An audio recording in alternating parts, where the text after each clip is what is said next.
Okay, folks, I think I got everything worked out. So we had to move that text over there. I went to my virtual camera and I changed its orthographic size, which is the overall size of the window, to make it smaller. And then I made sure I dragged my player instantiation, not the player from up here, but the player prefab into both of these. Now I did have to add a script, which I can put up on Classroom here, that does a little bit extra. Hold on, I have to go to my other window real quick.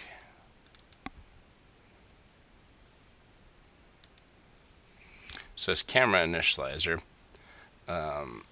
This is, so on enable, it's going to find the confiner, aka that box that is around everything. So you can kind of see that here. This box keeps the camera from moving too far out.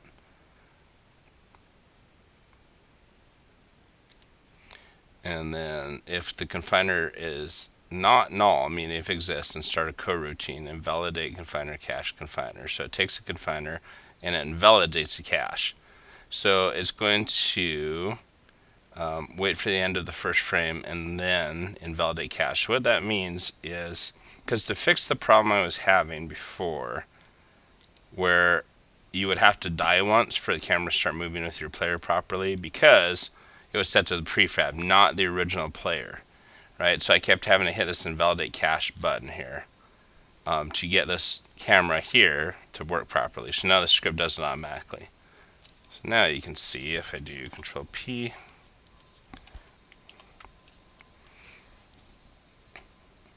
camera's proper size, and oh, see, it might still be doing the same thing. It doesn't follow the player immediately. You have to die once. Okay, let's try this again.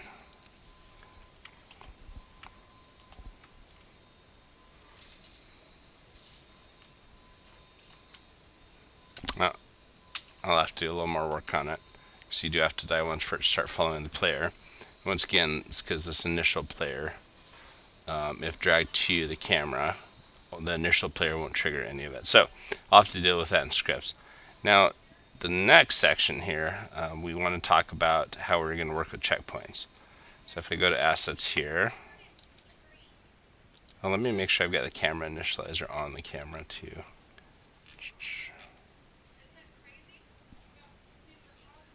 Virtual camera, camera initializer, so that script is on there. Alright. Anyways, back to what we're talking about. So, our game manager, our damage trigger, our coins, etc.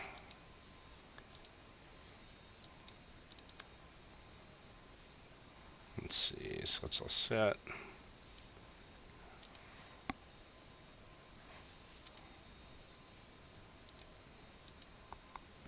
So when we're doing checkpoints, we're going to be adding a few things.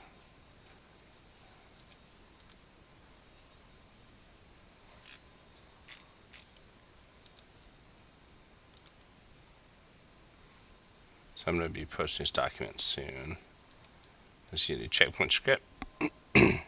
So it runs you through a lot of what you have to do. So we're going to make a new script called checkpoint.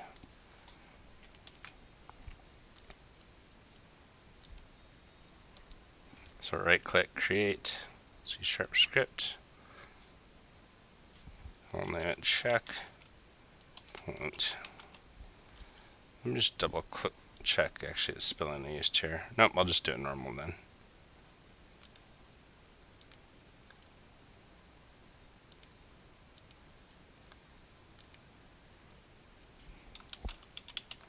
Just like that. I want to keep it uniform.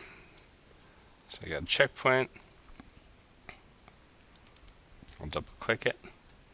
Then I'll hit Control Alt and Control V to paste. So select everything and paste. And this once again has to match this name. Now it's telling me I'm missing a curly brace here. So I can try adding one and then Shift Alt F. Oh, once again I keep forgetting my formatter is not installed currently, so that should balance that out. Okay. So we got a private animator. This brings in the ability to have an animator. A private boolean true false can be activated, and a private boolean active. And then we're saying on collision, if active, so if it's currently active, return player, and this is going to be player movement for us. Oh, it knows what I want there. We're just taking a player movement script and saving that player from it and saying if the player is not null, then activate checkpoint. And then private activate checkpoint, that makes it active. So active is now true for that checkpoint, and set the animation to active. So remember, what this does here is this takes the active from the code and it sets it to the active in the animation. So if we had an animation for this, let's just say that we make one for checkpoint. So we'll create an animation. Actually, I prefer doing it from here where you click on the characters make it. So I'm going to save that for later. But we'll just see if we can make a little animation controller at least.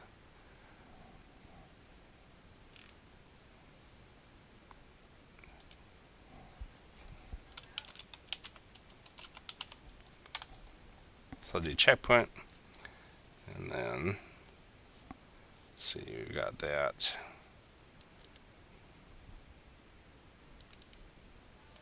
Now we'll put in various animations for different states here about how it goes. But up here, we can say activate. And honestly, we're going to change it later to activated. Capitalization does matter. So since I know later I'll change it to activated, I'm just going to start off doing that right away. Oops, I didn't pay attention though. Let me get rid of that. I do need to, make that.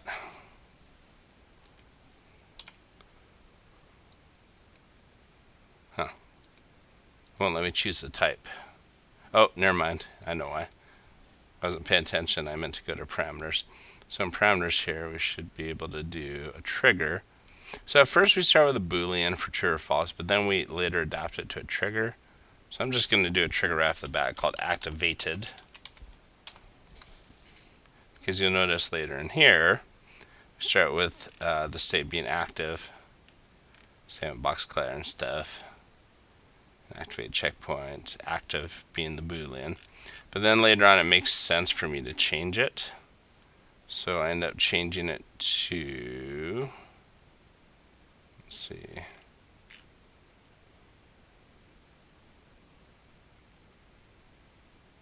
Oh, activate, see here. So this can stay active because in the code, that's what it says. But in this little bit here, I'm going to say activated.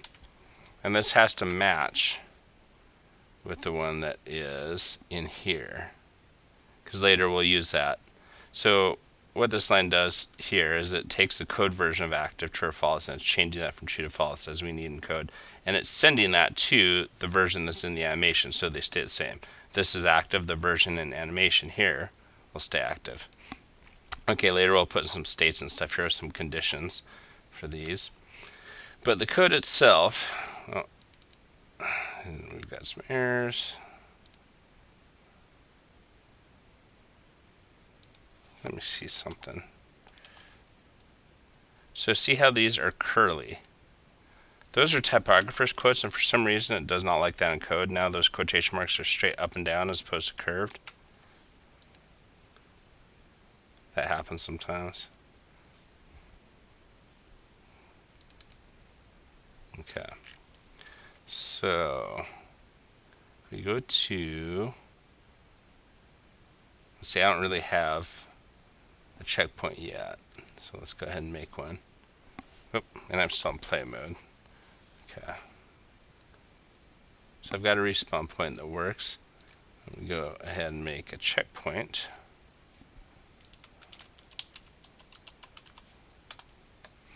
Now later we'll make this prefab so we can drop them where we need them.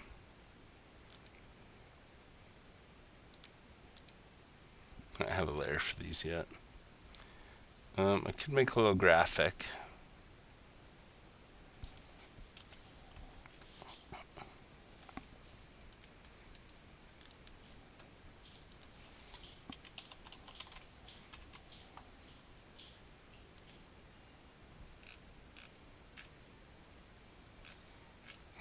Attempt to use a skeleton, except I have it as rule tile.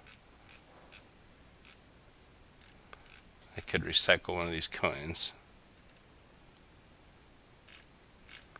Actually,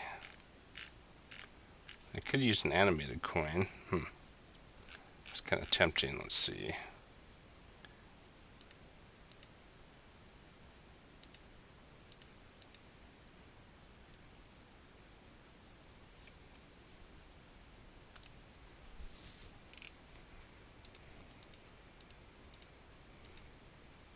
Oh, the spreadsheet here for coins. I could take all of these and try and make an animated object. That would be kind of cool. Let's see. So we're going to create an animation. Coin. Rotate.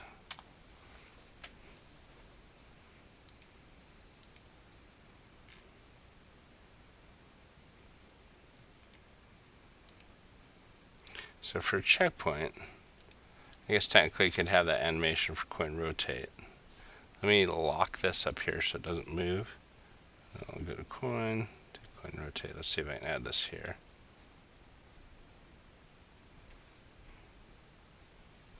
And then I'll put a script for checkpoint to the checkpoint as well.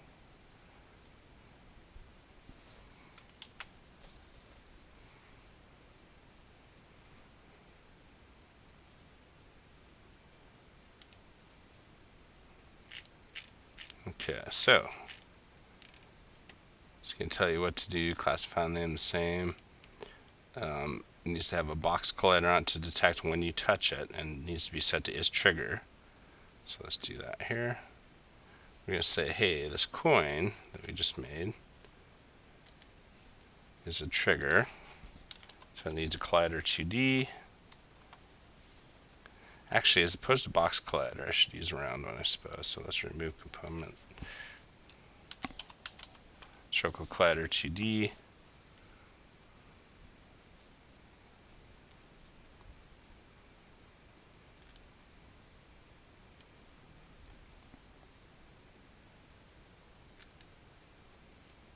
Okay.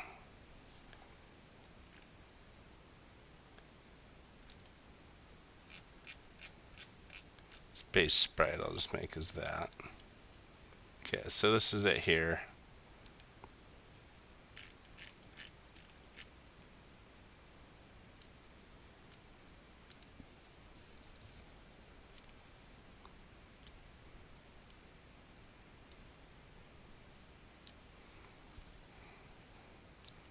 That looks pretty good.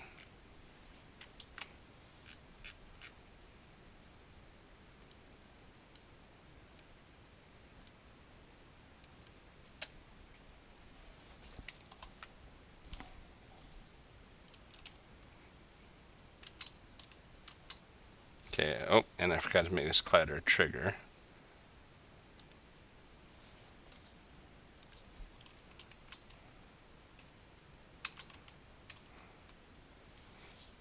Okay, so we can walk through it now. So I'll do Control P to exit play mode.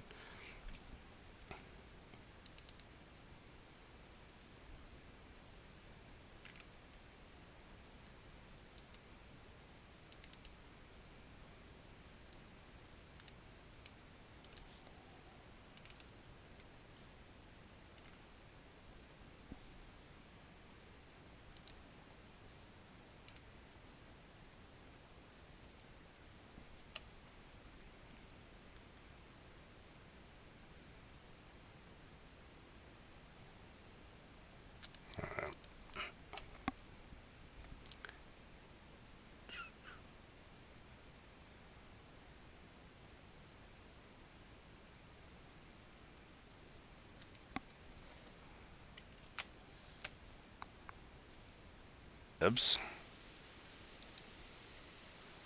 Okay, so I've got my public class. Remember, this class needs to match the file name here.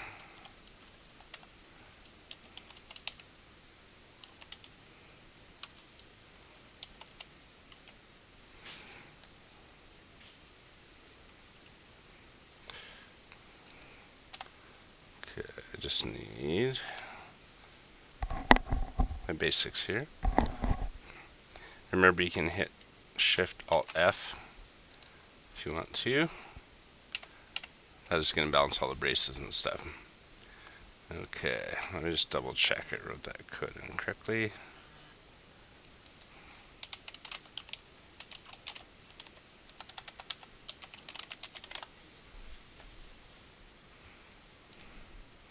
Public static void main.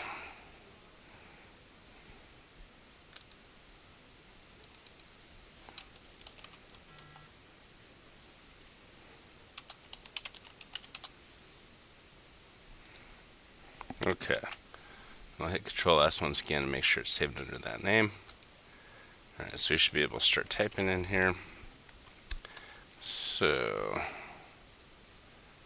let's see if I can turn this off.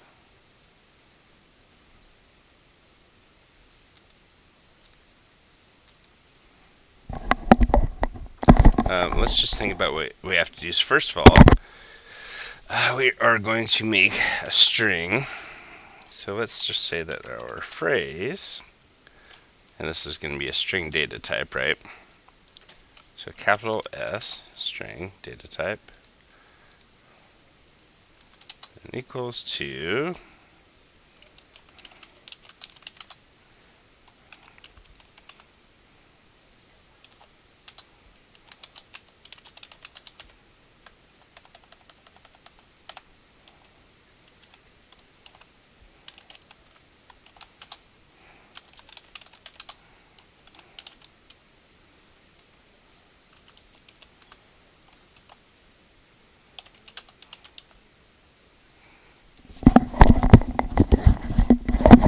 so hit something like that. And then next, I want to do a system.out.println. We're going to do phrase.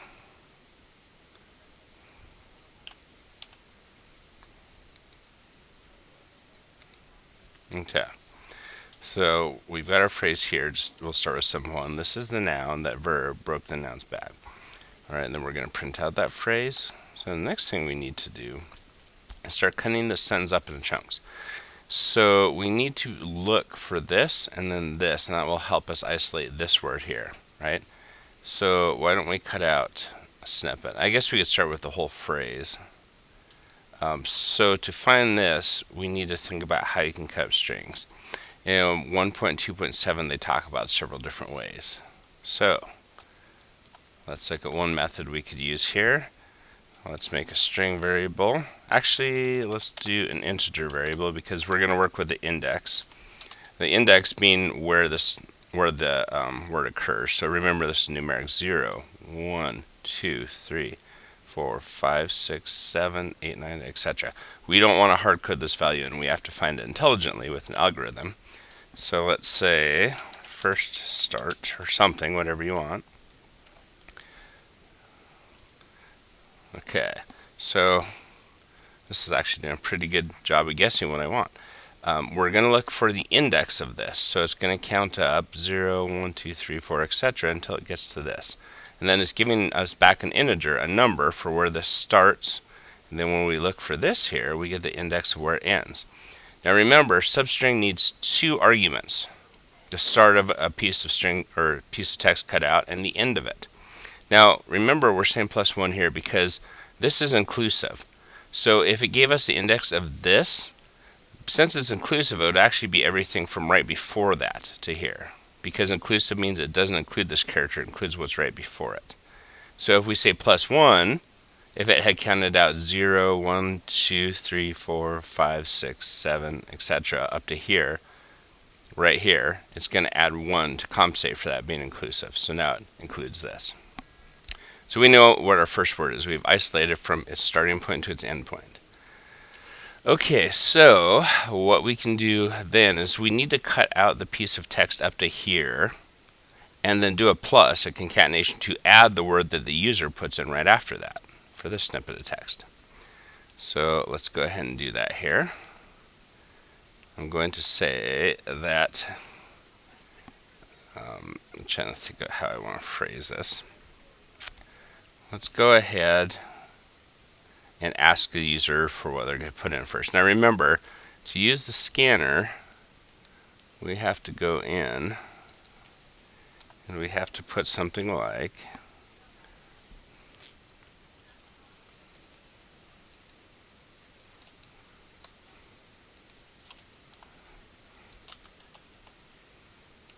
import Java util.scanner.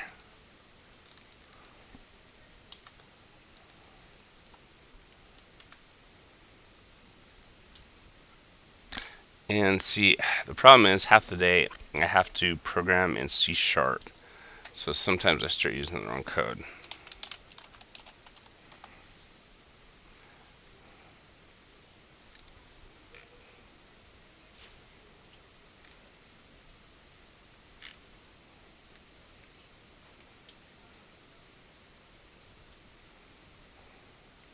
Oops, and I have to do it before any class definitions.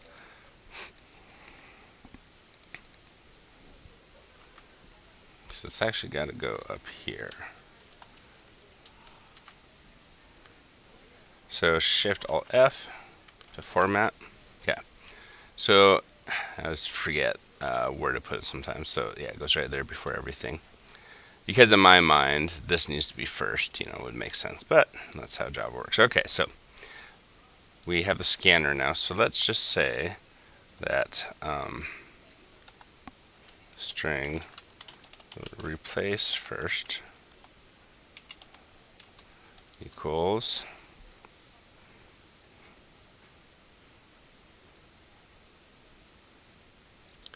let me think how I want to do this.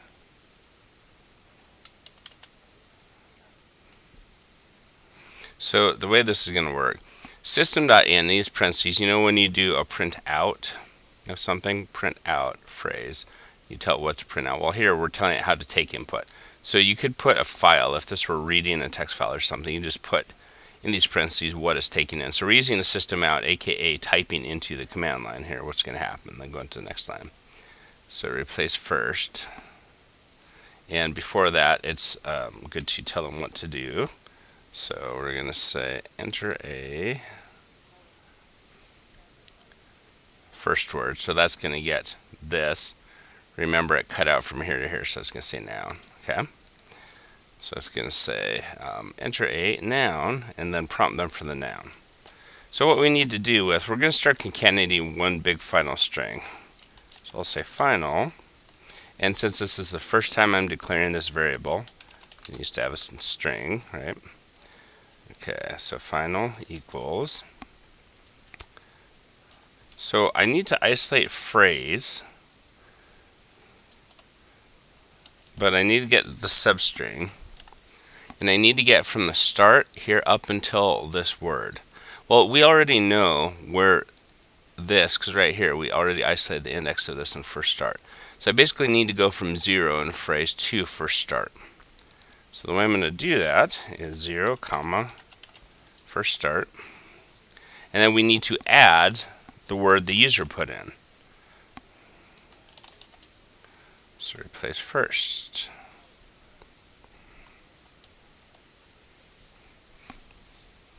Now I'll probably need to hard code in a space here too.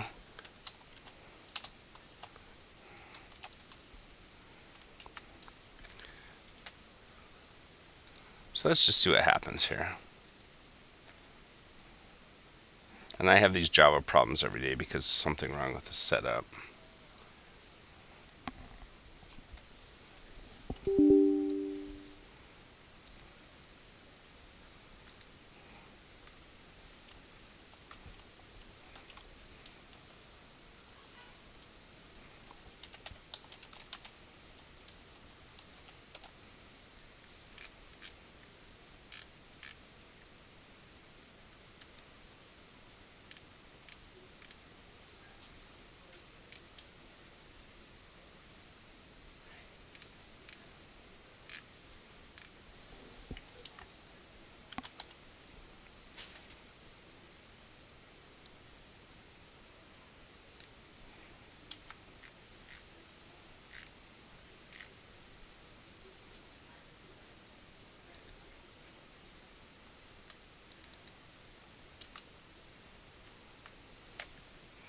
Let's see if that helps any.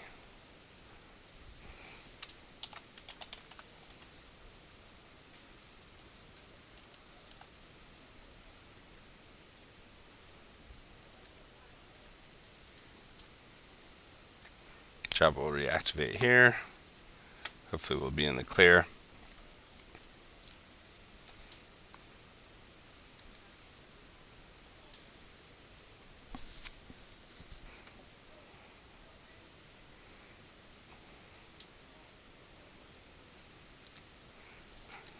So for my particular flavor of Java, this probably won't happen for any of you, but the user settings reset themselves every day. So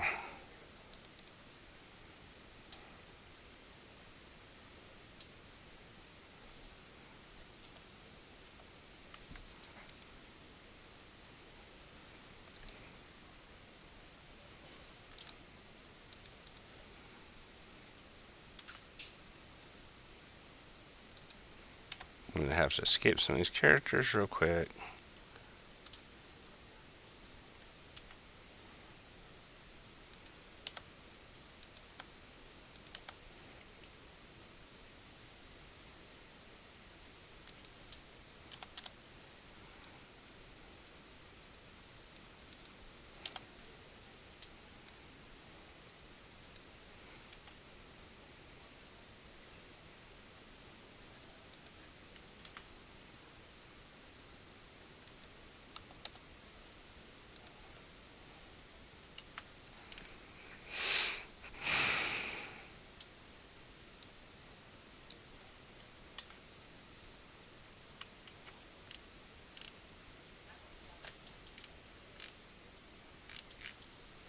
Alright, let's try it now.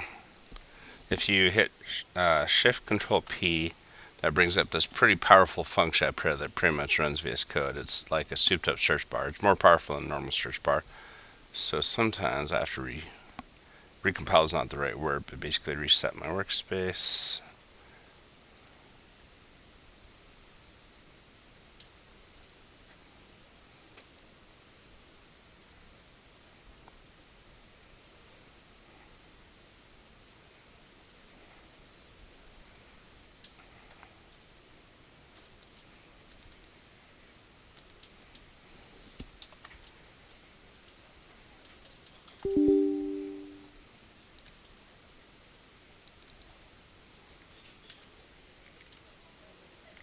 See, and all these have already reset.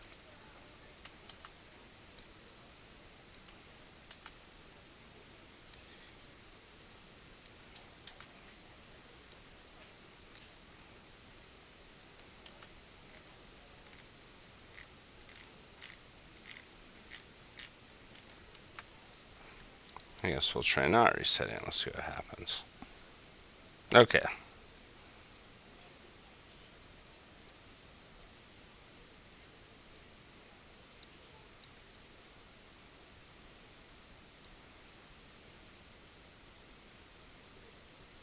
Oh, you know what we need to do? We need to make a new scanner object. So let's say scanner sc equals scanner system in. Then here, we're just going to say sc that next line. I just forgot that step. Okay, so we're going to refer to our scanner as sc from now on. You can't just use the basic. You need to actually make an object from the class to use the functions. So that's why we're referencing there. Okay, so let's try this again. There's noun that verb broke the nouns back. Enter noun. Cat. You knew it was going to be cat. Okay. So then, let's say it said cat. So, phrase. Let me make sure I spelled everything correctly. So lowercase.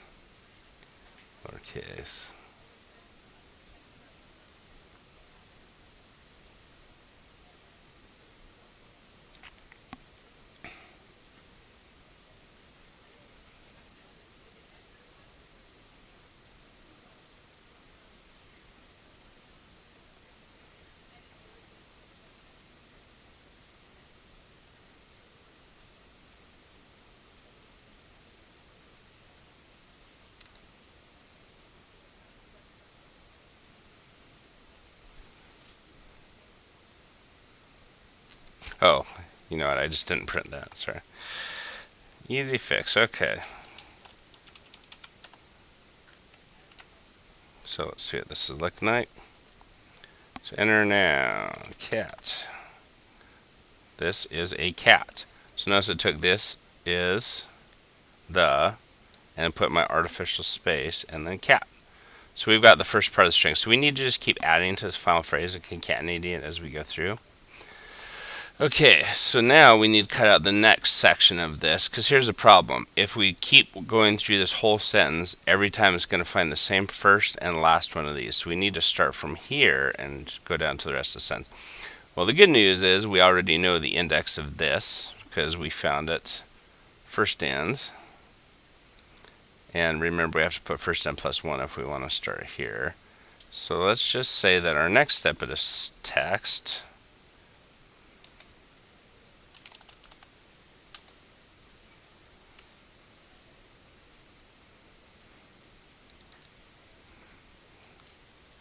It's going to be phrase, substring. So we're doing first end plus 1 to start this time. And then the ending, well, we have a real quick way to get the ending. We can get the length of the phrase. So that should be a capital string, by the way. And then we're going to print out second phrase here. So this is going to take our entire phrase, and starting from this index we figure out here, plus 1, aka right here, it is going to the length of the phrase, aka the entire thing. So now our second phrase is going to be this. So we're going to run this whole thing again. Our second phrase, we're going to say, what is the integer of our second start? Looking for the first one of these.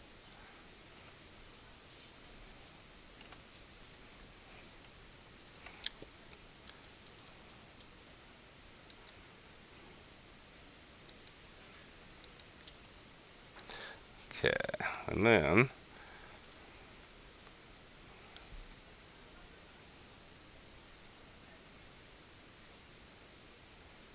just doing pretty good at guessing what I want to do.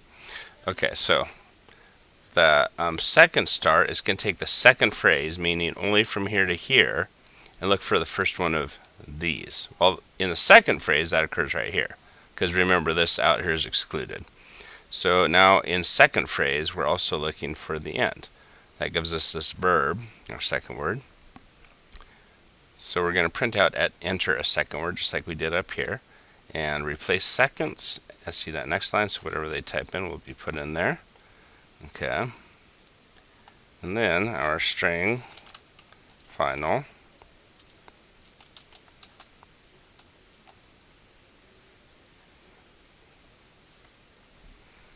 Okay. So the plus equals, we're going to take the value that's already in final, this first part here, and we're going to add on to it. So in the second phrase, we're going to get the substring starting from 0, because remember, this is now the beginning of the string. So when you say 0, that's the first spot here, because we're doing second phrase. If we put phrase dot substring, we'll start from the beginning, right? But we're starting second phrase dot substring 0 will be right here. Okay, and then it is going to go to second start, which is the start of this word right here, right? All right, so that will give us a snippet of just this text up to the word, and then we are adding a space artificially, and then the word the person typed in, and we're adding that onto the final. So let's just see where we're at now.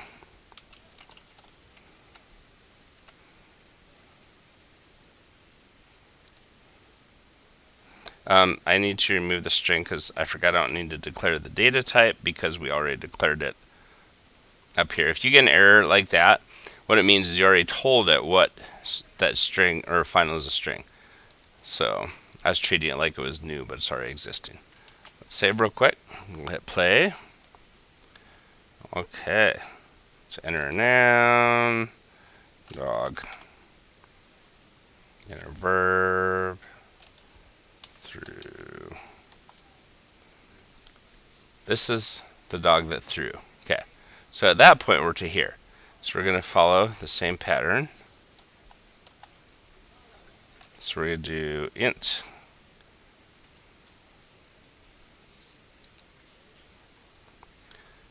So second end plus 1. So that's right here, the ending of the second word. To the second phrase dot length, which should be here. So that's our third phrase. Okay. Once we have our third phrase, we're going to say int third start index of. So getting the start and the ending point of whatever comes next.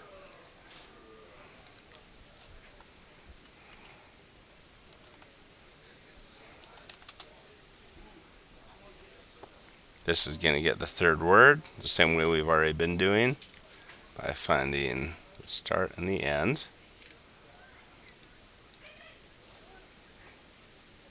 Okay, and just like we did up here, we're going to ask them for a word.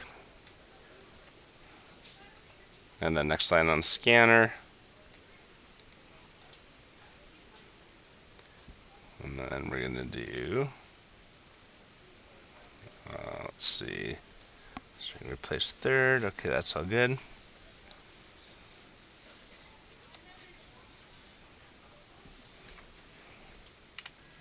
Okay, so this is once again, because it's plus equal, it's adding on to final.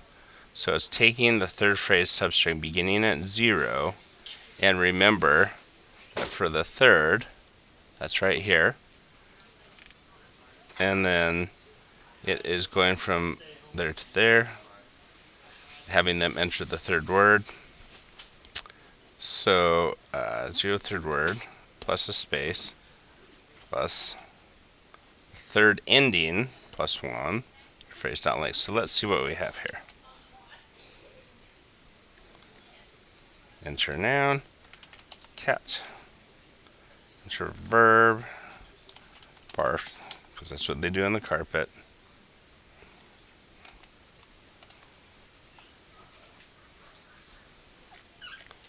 Alright, now at that point we have the entire sentence.